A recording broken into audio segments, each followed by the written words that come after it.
Hello ladies and gentlemen, Dave Dobbs here at the birthday party, otherwise known as David Field from my book Laughing Gas. In fact, David Field is my true name actually, but I used Dave Dobbs because that was the name I first used when I ran for government in 2001, when we realised that if you were a political party you could have your own 24-hour members only bar. So we turned a sound system into a political party, and then we all ended up running for government, and I accidentally became a politician. But hopefully, if you come along to the House of Come-Ons at Glastonbury this year, because that's where we are right now, we're after the event, having a big clear up, and here I am at the Stone Circle, and it's a week after. It's Saturday now. Saturday after it's been a week, virtually a week after Glastonbury now. And yeah, and hopefully you saw in the House of Come-Ons what a political party looks like with no policies, a party basically. So hopefully, that's thanks to Debs Armstrong, who's Shangri-La, who took on Shangri-La after sort of like, well, she was always doing it with Roy, but when Roy finally left, it was just Debs Armstrong, and she obviously brought Kay Dunnings into the picture, and Kay Dunnings actually designed the House of Come-Ons, so big thank you there to Kay for an amazing job. It's been a bit of a challenge for a lot of people in Shangri-La, because Dave Dobbs, aka Dave Field, he's kind of losing the plot at the moment, because I had this dream that I saw Niburu, and that was about 4 weeks ago. And of course I wrote a book about Niburu. Effectively, I didn't know it was the Niburu I was writing about. All I was told was that we are now approaching the wall, and that the wall is impenetrable to anything other than that which is of peaceful. And I didn't know what it was, but I was told when I came to Glastonbury, my mother, she's a channel, like my father, who died earlier this year, an amazing channel. He was one who showed me the techniques of how he learned to channel, which is how I managed to write Laughing Gas. And all I knew was that it was a wall that we were approaching. It wouldn't tell me what it was. And then when I came here, my mum channeled, and she channeled White Cloud, which is one of the beings that she's channeled many times throughout my life, and as my father channeled White Cloud as well. And she channeled for me when I came to Glastonbury, and he said when he came through, he said, Glastonbury is a very powerful place for me to be right now, it'd be good for my writing. And he said that he needed me to know that when the time comes, a message would be given to me, and that only I would know what to do with that message, and it would make sense, it would tie everything together, and then I would completely understand what's going on. And sure enough, 4 weeks ago I had a dream, and I saw Niburu, and it flies past very close to Earth, and it blocks out the sun as it comes in, and it causes a lot of fear. But it doesn't hit us, it goes on by, but it will cause changes because it goes so close to the Earth, unfortunately. And I just want you to understand that is going to come as I'm understanding it. That's what my vision told me. It is going to come, it's going to be very scary, and as I'm understanding, you really want to sort of like, as that comes past, it's going to cause changes. And we have to understand that those changes are quite important, what's going to come. I don't know how those changes are going to take effect. For myself, I'm off to the Pyrenees. I'm going on holiday to the Pyrenees. Going to my mate's birthday party, a magician's birthday party up in the mountains of the Pyrenees, funny enough. And so that's a good excuse for me to get as high as I can. And I can't advise you to do the same, because I don't know what the effect of Niburu flying by is going to be.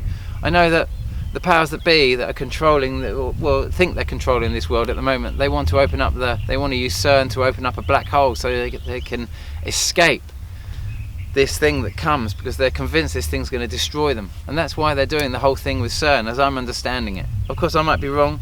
When I wrote Laughing Gas, about it's a story about a wall. It starts with Humpty Dumpty sat on a wall, Humpty Dumpty had a great fall. All the king's horses and all the king's men couldn't put Humpty together again. And it's the whole, to me, Humpty Dumpty, that little poem plays in the whole parody that we see in the left and right wing political nonsense that turns so many people in this country into fence sitters, where they could stand up.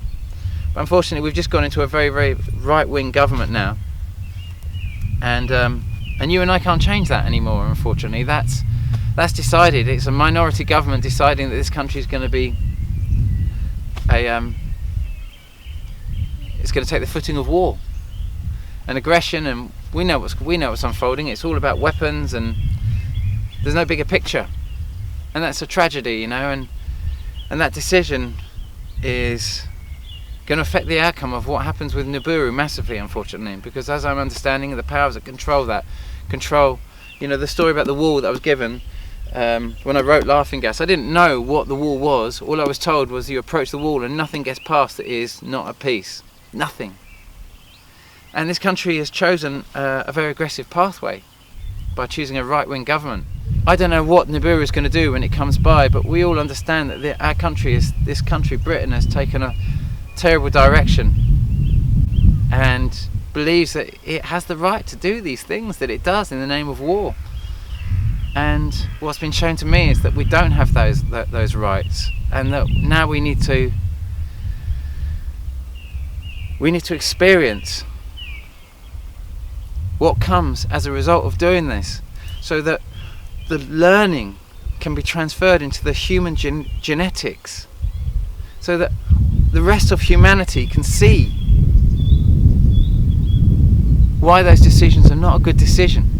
But it won't hit, and the message I got when it sailed by the morning after I had the vision was, it won't hit because it's not your karma, but it will bring about changes. It said that you are not a race at war, you are a race being subverted with war, and that needs to be dealt with. And we all know that needs to be dealt with now. We all know that we can't go on with this fission obsession of nuclear weapons and dumping depleted uranium on anyone that won't surrender their sovereignty to us. And that's what we do, you know. This needs to be sorted out. We need to be going into peace now. We need to be coming into peace, and we're not doing that, unfortunately. And we've done some terrible deeds. You know, this country, you might have not done it, and I might have not done it.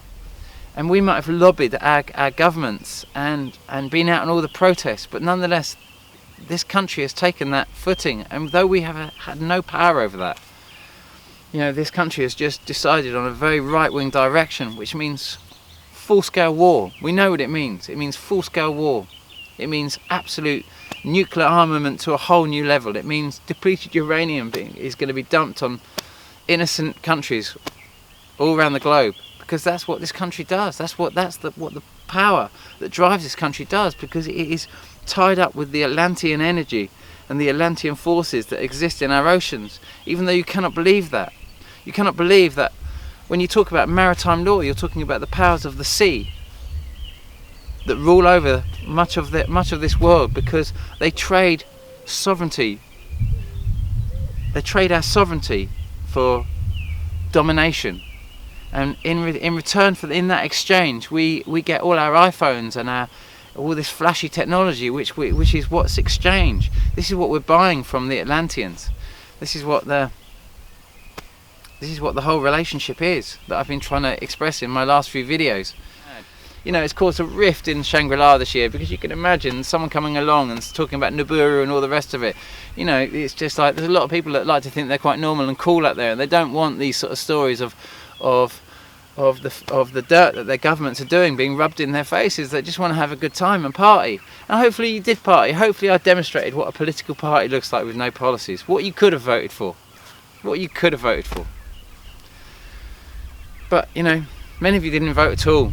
And you had that power to change the direction of this country, and, you know, for whatever reasons, you don't believe it anymore. Maybe you never believed in it. Maybe there's nothing to believe in. Maybe all our ancestors fought for in the past means nothing. Maybe they were just losers themselves. Maybe the whole history of all those who ever took a stand for something better than the agenda that's served up to us at the moment, maybe all those people, they're all just a bunch of losers. Who knows? But you'll know if I'm right and Niburu comes over. As soon as you see it, you'll know in your heart of hearts. You'll absolutely know when you feel it. You'll feel it. It will move through you. And as the light goes out, it will scare you a little bit. All I can tell you is don't go into fear, because fear will achieve nothing. Nothing. Other than take you into a very low, dangerous place. You know, if you're in this country and it comes by at that time, get to high ground, number one, and number two, try and be as peaceful as you can, because if you haven't got out of the country by that stage, it's going to be very, very difficult to get out of this country at that stage. And I don't know what else to tell you really, other than hopefully I've spoken my truth, and hopefully for all of those nations around the globe, hopefully this country has taught you some valuable lessons. Don't make those same mistakes. Don't go thinking you can dump depleted uranium on sovereign countries and do the terrible crimes that we've done. Even Hitler has done nothing close to what David Cameron and Tony Blair have done. As much as it breaks my heart to say it, you know, they didn't touch, you know, the volume of depleted uranium dumped on Iraq. It was wrong. It was wrong. Invading those sovereign countries. When we invaded Libya, just after Fukushima, we used it as David Cameron used it as a smokescreen to invade Libya. You know, he just saw the whole disaster of Fukushima as just another opportunity to wage another war on yet another sovereign country. And now this country's just decided to vote that man in power again. You know, hopefully I'm mad. Hopefully I'm mad. That me seeing from this perspective is just my insanity. I just popped. Something happened to me and I couldn't handle it anymore. I had to start speaking another truth. I had to start writing another truth. But the truth is, we come to a wall now. And it's like that. You cannot get past it. It's solid to anything that is other than peace. Throw everything you got at it. All your depleted uranium, all your nuclear weapons, everything you got. You won't be able to tickle this thing. Nothing you can do. There's nothing. For thousands of years, even if you'd known thousands of years ago, and we have known, it's been all the ancient texts that this thing comes around, Niburu, it's in all the ancient scriptures and texts. They all knew about it. We personified it into Jesus, so we couldn't see this thing that allowed us to do all these horrible crimes, because we've been expecting a man to come along and save us. When it was, the second coming was always this celestial object just coming around again. And I can't change that, and you can't change that. But maybe, like I say, maybe I'm mad, and if I'm mad, job done. I can just toddle off and you can say Dave's lost the plot, blah blah blah, carry on, got lots of things to do, whole agenda, summers to plan, blah blah blah, crack on. I'm just mad. But I have said, and I have told you, and if in your heart you think we can get away with what we've done, you've got nothing to worry about. But you have been told. Thank you. And thanks for everyone who helped me do this House of Come-Ons. What an amazing show. And sorry if it sounds like I've lost the plot. I probably have, you know. Just a bad day. Couldn't handle the sort of like the war crimes. I snapped. I lost it. That was it. Hopefully, you know what I mean, you're in a good headspace and you're going to know what to do. But, and are those of you who are getting the dreams now, listen to your instincts and follow your heart.